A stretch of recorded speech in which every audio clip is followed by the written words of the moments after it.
Привет, друзья! Сегодня мы поговорим о силе разума, о том, как управлять своей жизнью, и о философии, которая может стать вашим надежным спутником на пути к успеху. Речь пойдет о стоицизме, древней философии, которая, несмотря на свой возраст, остается актуальной и сегодня. Почему? Потому что она учит нас, как обрести внутреннюю силу, справляться с трудностями и достигать того, чего мы действительно желаем.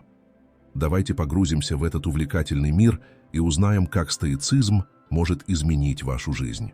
Стоицизм зародился в Древней Греции, а затем получил развитие в Древнем Риме. Его основателем считается Зенон Китийский, но наиболее известными представителями стали Сенека, Эпиктет и Марк Аврелий. Эти мыслители оставили после себя бесценные труды, которые до сих пор вдохновляют миллионы людей по всему миру. Стоицизм – это не просто набор умных мыслей, а практическая философия, которая помогает жить в гармонии с собой и миром. Она учит нас, как сохранять спокойствие в хаосе, как принимать то, что мы не можем изменить, и как действовать там, где мы можем повлиять на ситуацию. Это философия действия, но действия осознанного и взвешенного. Стоицизм – это не просто теория, это образ жизни. Он предлагает конкретные инструменты для работы над собой, которые помогают справляться с трудностями, находить внутренний покой и двигаться вперед, несмотря на препятствия. Стоики верили, что главное богатство человека – это не материальные блага, а его разум и характер. Именно они определяют, насколько счастливой и полноценной будет наша жизнь. Сила разума. Почему это важно? Стоики верили, что качество нашей жизни определяется не внешними обстоятельствами, а нашим отношением к ним. Как говорил Эпиктет, людей расстраивают не сами вещи, а их мнение о них. Например, если вы застряли в пробке, у вас есть два варианта – злиться, нервничать, раздражаться на водителей вокруг, или же использовать это время с пользой, послушать аудиокнигу, подумать о своих планах или просто спокойно принять ситуацию. Сама пробка неизменна, но ваша реакция на нее полностью зависит от вашего разума. Именно в этом кроется сила стоического мышления, в умении выбирать свою реакцию на происходящее. Наш разум подобен мышце. Чем больше мы его тренируем, тем сильнее он становится. Стоицизм предлагает множество практик, которые помогают развить эту мышцу. Одной из ключевых является самоанализ, осознанное наблюдение за своими мыслями и эмоциями, которое позволяет лучше понимать себя и корректировать свое отношение к жизни. Также важны размышления о своих поступках, ежедневные записи своих мыслей, медитация на природу вещей и принятие неизбежного. Эти упражнения не требуют специальных навыков или оборудования, но их регулярное выполнение может кардинально изменить вашу жизнь. Развивая силу разума, вы перестаете быть жертвой обстоятельств и начинаете осознанно управлять своими эмоциями, реакциями и поступками. Именно этот навык помогает сохранять внутреннее спокойствие даже в самых сложных ситуациях и делать осмысленный выбор вместо эмоциональных импульсов. Контроль над эмоциями. Развитие сильного разума начинается с контроля над эмоциями. Стоики учили нас не подавлять эмоции, а понимать их природу. Они считали, что эмоции – это естественная реакция на внешние события, но наша сила заключается в том, как мы на них реагируем. Когда вы чувствуете гнев, страх или разочарование, задайте себе вопрос: почему я так реагирую? Что я могу сделать, чтобы изменить ситуацию? Осознание – это первый шаг к управлению своими эмоциями. Например, Сенека советовал каждый вечер анализировать свои эмоции за день, чтобы лучше понимать их причины и учиться реагировать более осознанно. Он считал, что такой самоанализ помогает не только справляться с трудностями, но и находить в них возможности для роста. Эмоции – это естественная часть нашей жизни, но они не должны управлять нами. Стоики сравнивали эмоции с волнами в океане.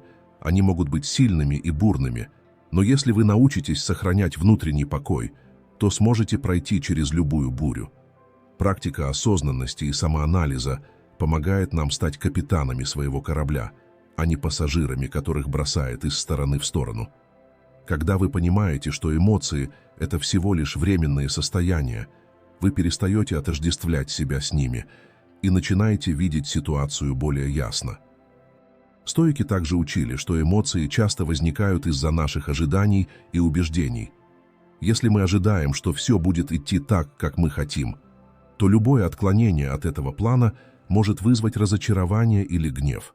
Но если мы примем, что жизнь непредсказуема, и научимся адаптироваться к изменениям, то сможем сохранять спокойствие даже в самых сложных ситуациях. Практика осознанности помогает нам замечать, когда наши ожидания начинают влиять на наши эмоции, и вовремя корректировать их. Кроме того, стоики считали, что эмоции – это не враги, а союзники, если мы умеем их правильно использовать. Например, гнев может быть мотивацией для действий, страх – сигналом к осторожности, а разочарование – поводом для переоценки своих целей.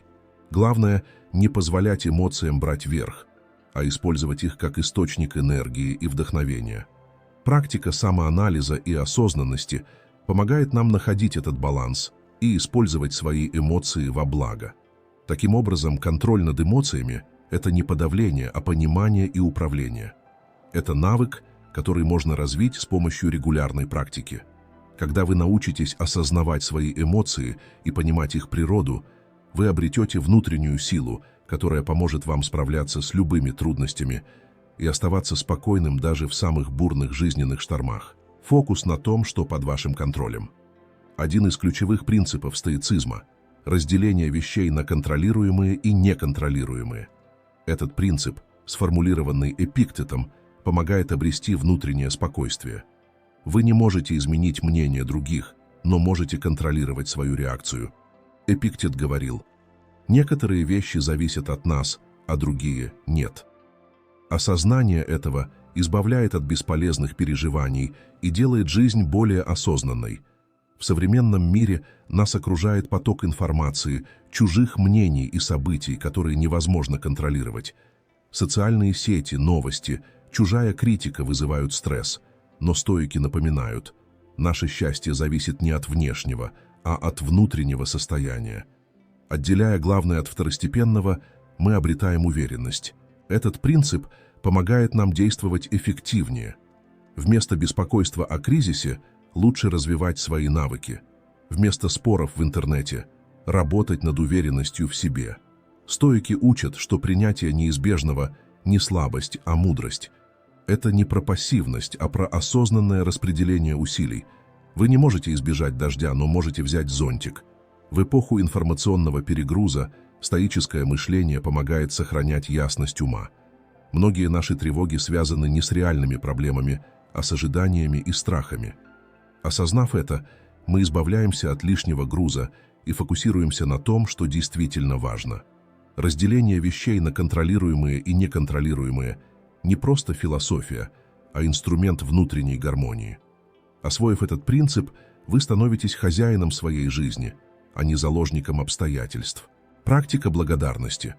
Практика благодарности – еще один важный аспект стоицизма, который помогает нам сохранять внутренний баланс и находить радость даже в самых обыденных моментах жизни. Марк Аврелий, римский император и философ, каждое утро начинал с напоминания себе о том, за что он благодарен. Это простое, но мощное упражнение помогало ему сохранять спокойствие и ясность ума даже в самые трудные моменты.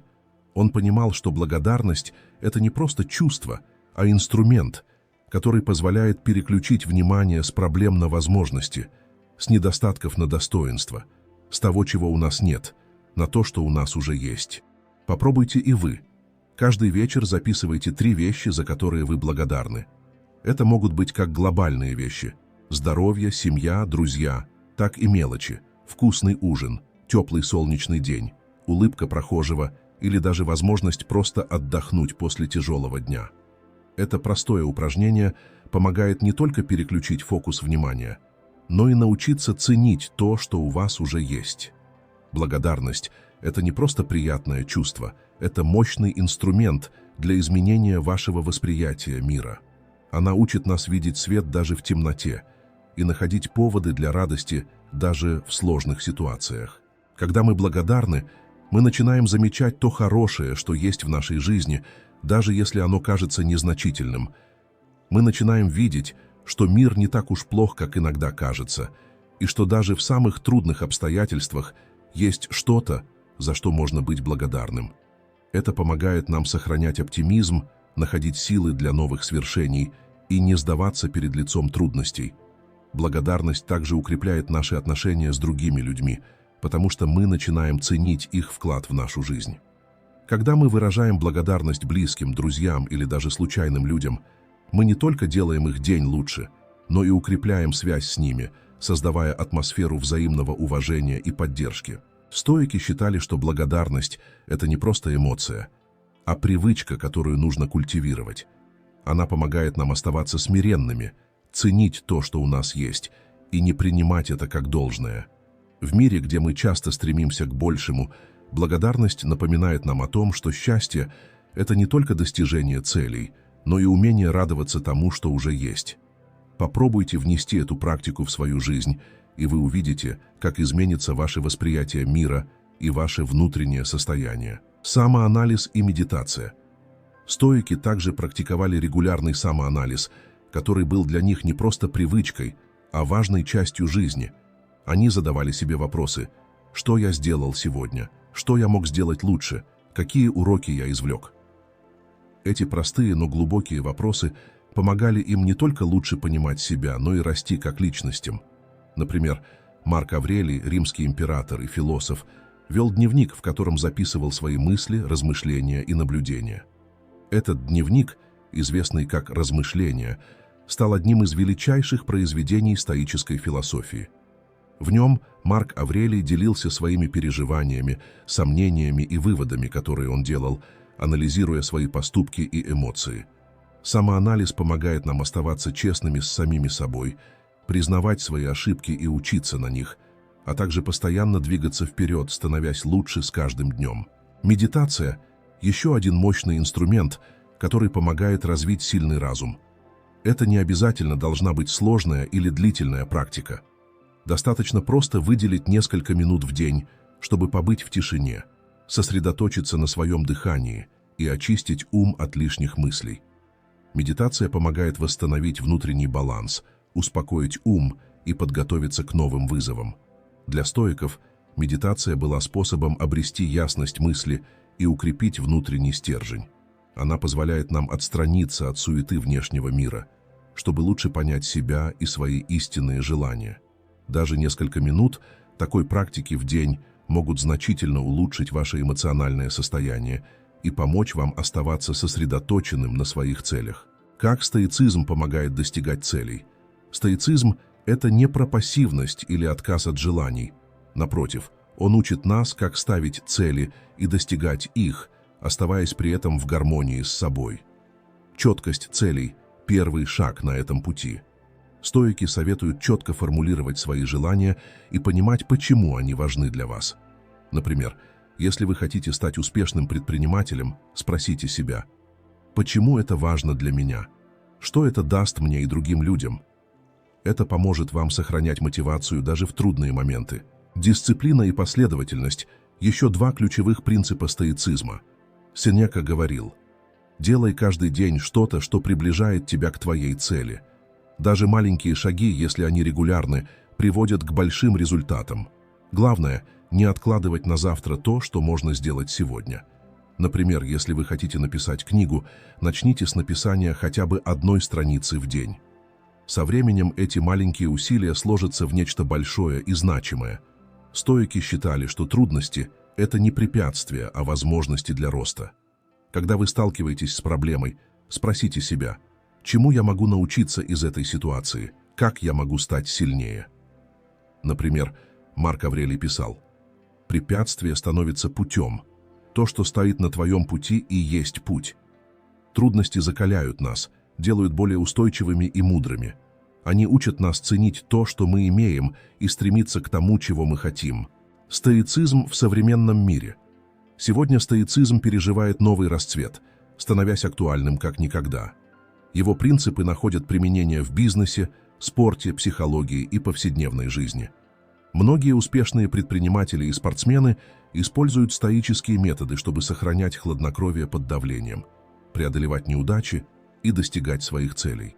В современном мире, полном информационного перегруза, стресса и неопределенности, стоицизм предлагает мощные инструменты для внутренней устойчивости. Он помогает нам сосредоточиться на том, что мы можем контролировать и не растрачивать энергию на вещи, которые от нас не зависят. Эта философия учит сохранять спокойствие перед лицом перемен, не поддаваться панике и оставаться верными своим принципам. Благодаря стоицизму мы можем развить эмоциональную стабильность, улучшить концентрацию и научиться принимать решения, не позволяя эмоциям управлять нами. В мире, который постоянно меняется, умение сохранять внутренний баланс становится бесценным навыком, а стоическая мудрость – надежным ориентиром в жизни. Сильный разум – это не врожденный дар, а результат работы над собой. Стоицизм предлагает нам инструменты, которые помогают развить этот разум и научиться жить в гармонии с собой и миром. Помните, что вы можете получить все, чего желаете, если будете действовать осознанно, дисциплинированно и с благодарностью за каждый шаг на своем пути. Как говорил Марк Аврелий, ты имеешь власть над своим разумом, но не над внешними событиями. Осознай это, и ты обретешь силу. Начните с малого, сегодняшнего дня, одного шага, одной мысли, и вы увидите, как ваша жизнь начнет меняться к лучшему. Спасибо, что были с нами. Если вам понравилось это видео, поделитесь им с друзьями и не забудьте подписаться на канал «Мудрость стоицизма», чтобы не пропустить новые выпуски. До встречи!